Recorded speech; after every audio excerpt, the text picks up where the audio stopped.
भर्खरै यो आयोजना भइरहेको नेकपा एमालेको संसदीय दलको बैठकमा हामी नेकपा एमालेका संसदीय दलका सदस्यहरू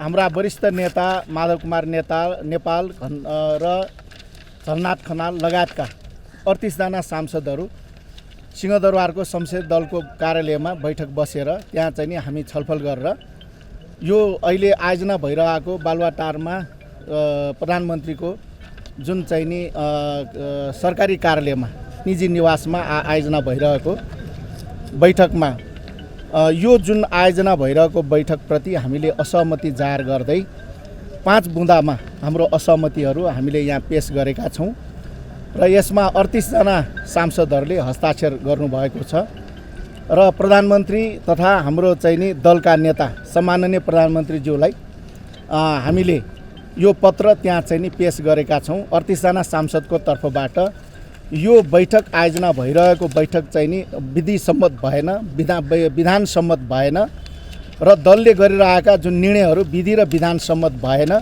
त्यसैले यसलाई चाहिँ नि नेकपा एमालेको 9 महाधिवेशनबाट पारित भएको विधान अनुसार सबै काम कारबाहीहरू अगाडि बढ्नुपर्छ। संसदीय दलको बैठक पनि त्यही विधानले निर्देशित गरे अनुसार नै हुनुपर्छ।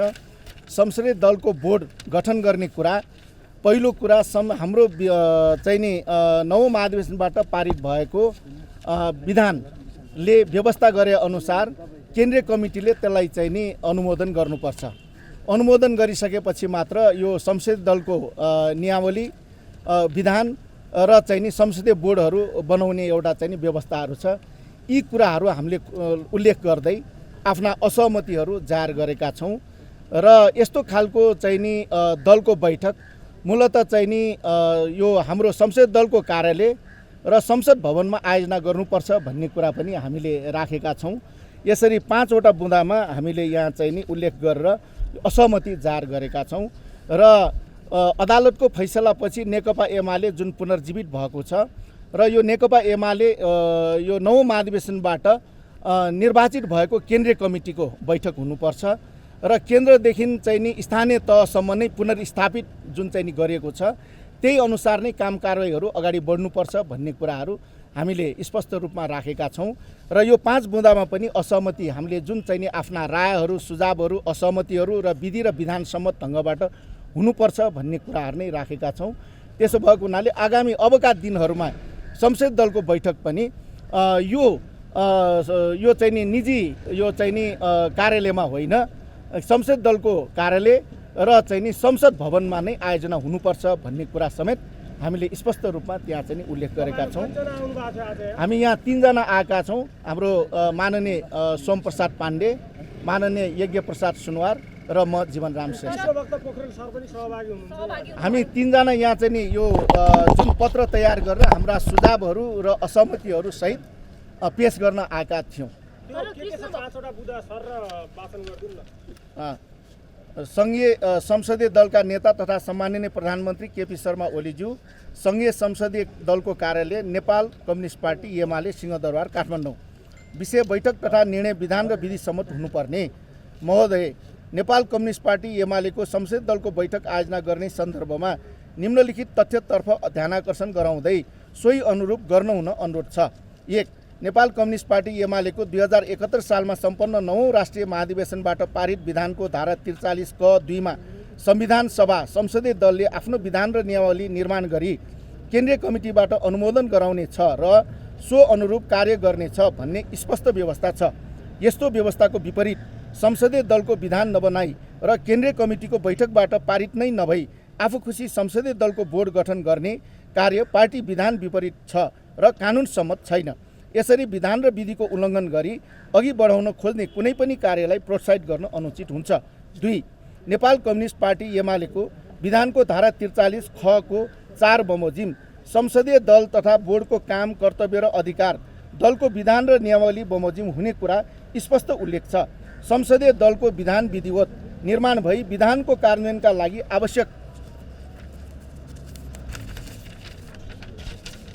नियमावली पार्टी केन्द्रीय कमिटीबाट अनुमोदन भएपछि मात्र संसदीय बोर्ड गठन गर्ने वा अन्य कामहरू अगाडि बढाउन सकिन्छ। यसको विपरीत गरिएका र गरिने सबै कार्यहरू पार्टी विधान विपरीत भई अमान्य हुने स्वतः स्पष्ट छ। तर संसदीय दल सम्बन्धी पार्टी विधानको व्यवस्था विपरीत भए गरिएका काम कारबाहीमा सहमति जनाउन विधान विपरीत भई लोकतान्त्रिक पद्धतिको समेत उल्लङ्घन हुन्छ। 3.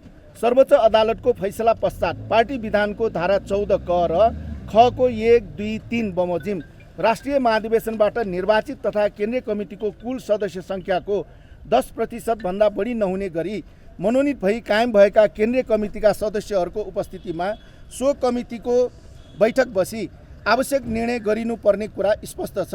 त्यसो नगरी पार्टी विधानको धारा 13 ख 3 तथा धारा 13 क को व्यवस्था विपरीत पार्टी विधान संशोधन गरिएको 9औं राष्ट्रिय महाधिवेशनबाट निर्वाचित पदाधिकारीहरूको जिम्मेवारी हटाइएको तथा सदस्यको स्थान रिक्त नै नरहेको केन्द्रीय कमिटीमा पार्टी सदस्यता नै नलिएका व्यक्तिहरूलाई सदस्यका रूपमा मनोनित गरी महत्त्वपूर्ण जिम्मेवारी समेत दिएको भन्ने निर्णय सार्वजनिक भएको अवस्थामा संसदीय दलको बैठक र उक्त किसिमले पार्टी विधानको व्यवस्था विपरीत मनोनयन गरिएका व्यक्तिहरूलाई सामेल हुने गरी केन्द्रीय कमिटीको बैठक समानान्तर एकै दिन र समयमा राखिनुको आशयप्रति गम्भीर प्रश्न उठ्छ। यस्तो स्थितिमा पार्टीका कामहरूको वैधानिकताप्रति सजग हुनु आवश्यक हुन्छ। 4. 2074 सालमा सम्पन्न आम निर्वाचन पश्चात गठित सङ्घीय संसदमा नेपाल कम्युनिस्ट पार्टी एमालेको संसदीय दलको विधान बनेको छैन। त्यसअघि संविधान सभा संसदीय दलको प्रयोजनका लागि बनेको विधानको संविधान अन्तर्गत भएको आम निर्वाचनद्वारा गठित संसदका लागि लागू हुन वा मान्य हुन सक्दैन। नेपाल कम्युनिस्ट पार्टी एमालेको संसदीय दलको विधान नभएको र सर्वोच्च अदालतबाट नेपाल कम्युनिस्ट पार्टी एमाले पुनर्जीवित भएको स्थितिमा संसदीय दलको नयाँ विधान निर्माण गरी 9औं राष्ट्रिय महाधिवेशनबाट निर्वाचित केन्द्रीय कमिटीले अनुमोदन गर्नु अनिवार्य हुन्छ। यस्तो स्पष्ट वैधानिक प्रक्रियाका विपरीत गरिने कुनै पनि कार्य कानुन र पार्टी विधान विपरीत हुन्छ। त्यस्तो कार्यमा जननिर्वाचित नेपाल कम्युनिस्ट पार्टी एमालेको कुनै पनि सदस्यले समर्थन जनाउन वा त्यस्तो कार्य गर्न प्रोत्साहन दिन मिल्दैन। 5. संसदीय दलको बैठक संसदीय दलको कार्यालय वा संसद भवनमा हुने हाम्रो पार्टी नेपाल कम्युनिस्ट पार्टी एमालेको पद्धति र अभ्यास रहँदै आएको छ। कुनै विशेष परिस्थिति आइपर्दा मात्र पार्टी कार्यालयमा पनि त्यस्तो बैठक हुने गरेको थियो। यस्तो स्थापित पद्धति र अभ्यासको विपरीत प्रधानमन्त्रीको सरकारी निवासमा संसदीय दलको बैठक बोलाउने कार्य उक्त पद्धति र अभ्यास विपरीत मात्र हुने नभई पार्टीमा राजनीतिक नीति र सङ्गठन सम्बन्धी गम्भीर मतभेद र विवाद उत्पन्न भइरहेको बेला बैठकलाई प्रभावित हुने गरी विधान विधि र पद्धति अनुरूप सञ्चालन गर्ने काममा समेत अवरोध सिर्जना हुन्छ।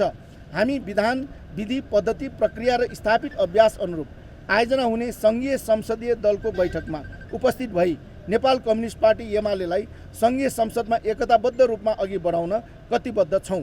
तर उपर्युक्त पार्टी विधानको व्यवस्था पार्टीको पद्धति र अभ्यास तथा तथ्यको कारण हामी 38 जना तपसिल बमोजिमका नेपाल कम्युनिस्ट पार्टी एमाले सङ्घीय संसदीय दलका सदस्यहरू प्रधानमन्त्रीको सरकारी निवास बालुवाटारमा बोलाइएको भनिएको सङ्घीय संसदीय दलको बैठकमा विद्यमान परिस्थितिमा उपस्थित हुने परिस्थिति नरहेको जानकारी गराउँदछौँ भनेर 38 जनाको सही समेत हामीले अब कृष्ण भक्त पोखरेलजी तपाईँहरूको साथ छोडेर ओलीको अभियानलाई साथ दिन्छु भन्नुभएको छ हो?